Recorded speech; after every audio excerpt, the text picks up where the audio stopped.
मैं तुम्हारे लिए कितना भी करूं, तुम कभी खुश नहीं होती। आखिर क्या चाहती क्या हो तुम मुझसे? तुम्हारे पास तो मेरे लिए टाइम ही नहीं है। हमेशा इतना भी क्या बिजी रहते हो तुम? बहुत सारे रिश्ते इस वजह से खत्म नहीं होते क्योंकि दो लोग एक दूसरे से प्यार नहीं करते, बल्कि इस वजह से खत्म हो जाते हैं क्योंकि उन्हें एक दूसरे का प्यार महसूस नहीं हो पाता है। रिलेशनशिप्स कभी भी एक जैसे नहीं रहते, या तो वो दिन पर दिन बिगड़ते रहते हैं या फिर अच्छा होता रहता है।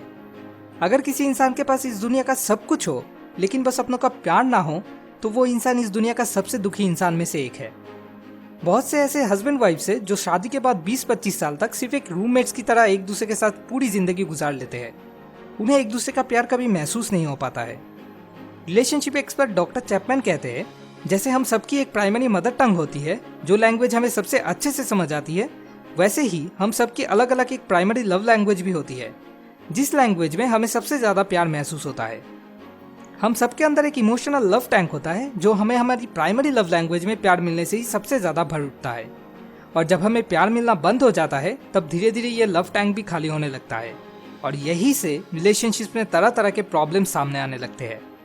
तो कैसे अपने लव्ड वंस के लव टैंक हमेशा फिलअप रखा जाए, वो मैं आज आपके साथ डॉक्टर गैरी चैपमैन की बुक द 5 लव लैंग्वेज से शेयर करने वाला हूँ। रिलेशनशिप के पहले 1 या 2 साल तक हम एक इल्यूशन में रहते हैं कि मेरा वो तो बिल्कुल परफेक्ट है, और इस इल्यूशन में हम उनके लिए कुछ ऐसे काम भी कर लेते हैं जो शायद हमें एक्चुअल में करना पसंद नहीं है। डॉक्टर चैपमैन इस स्टेट को इन लव स्टेट कहते हैं। लेकिन जैसे जैसे रिलेशनशिप्स पुराने होने लगते हैं, हम इस परफेक्ट पार्टनर की इल्यूशन से बाहर आने लगते हैं। तब हमें अपने पार्टनर्स के खूबियों से ज्यादा खामियां नजर आने लगती है, और इस वजह से वो हमें अनॉइंग एंड इरिटेटिंग लगने लगते हैं। जिस वजह से रिलेशनशिप के शुरू में हम जो जो चीजें उनके लिए करते थे, उनमें से बहुत सी चीजें धीरे धीरे करना कम कर देते हैं, जिस वजह से लव टैंक्स भी खाली होने लगते हैं, एंड एज ए रिजल्ट दोनों के बीच में बॉन्डिंग्स भी कमजोर होने लगता है। एक long term strong healthy relationship बनाए रखने के लिए हमें यह समझना होगा कि ये इन लव स्टेट एक टेम्पोररी स्टेट है। जब इस स्टेट का टाइम स्पैन खत्म हो जाए तब हमें एक कॉन्शियस चॉइस लेना पड़ता है रियल लव स्टेट में एंटर करने के लिए, जिसके लिए 3 चीजें ध्यान में रखना जरूरी है। Number 1, unconditional love. हमें हमेशा एक कॉन्शियस चॉइस लेना होता है कि चाहे कुछ भी सिचुएशन हो, उन्हें हम कभी भी प्यार की कमी महसूस नहीं होने देंगे। Number 2, effort and discipline. In love state में हमें एफोर्ट या डिसिप्लिन का जरूरत नहीं होता है, तब हम एक फ्लो में रहते हैं। लेकिन रियल लव स्टेट में ये दोनों ही चीजें बहुत इंपॉर्टेंट है। हमें अपने पार्टनर को सही तरह से समझ के उन्हें प्यार महसूस कराना पड़ता है, जिसके लिए थोड़ी सी एफोर्ट एंड डिसिप्लिन की जरूरत है। Number 3, focus on growth and development. हमें हमेशा ध्यान रखना होगा कैसे रिलेशनशिप को और बेटर बनाया जाए, क्योंकि रियल लव स्टेट में बॉन्डिंग अपने आप स्ट्रांग नहीं बनते, उन्हें बनाना पड़ता है। इसके लिए सबसे ज्यादा जरूरत है अपने लव्ड वंस के प्राइमरी लव लैंग्वेज क्या है वो जान के उन्हें उसी लैंग्वेज में ज्यादातर टाइम प्यार जताना।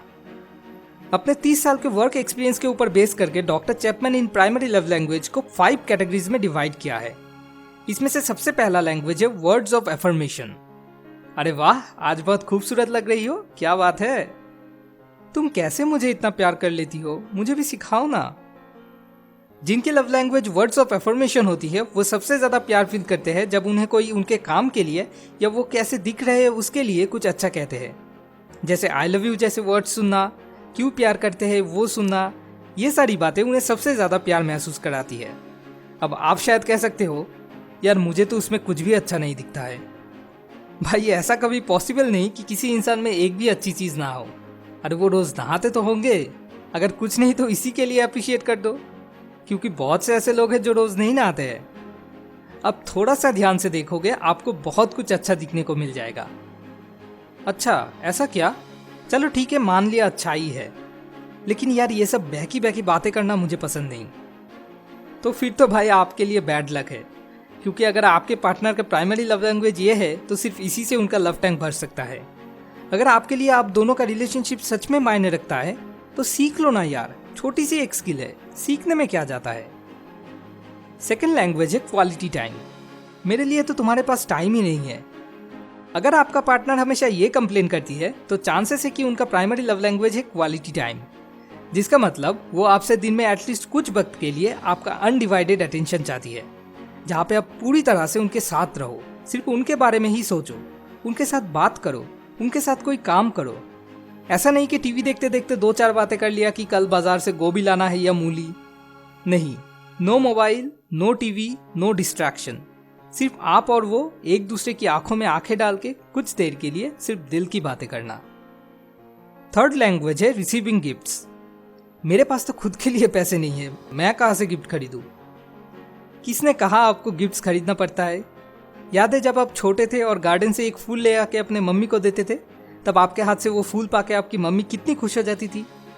अगर आपके पार्टनर की प्राइमरी लव लैंग्वेज ये है तो आप बस एक्सपेरिमेंट के तौर पे एक बार ये टेक्निक यूज करके देखो। हर हफ्ते किसी भी गार्डन से या कहीं से भी अलग अलग टाइप के फूल कलेक्ट करके उन्हें गिफ्ट करो और उनसे कहो, मेरी तरफ से तुम्हारे लिए एक छोटा सा तोहफा। देखो वो कितना खुश होते हैं। फोर्थ लैंग्वेज है एक्ट्स ऑफ सर्विस।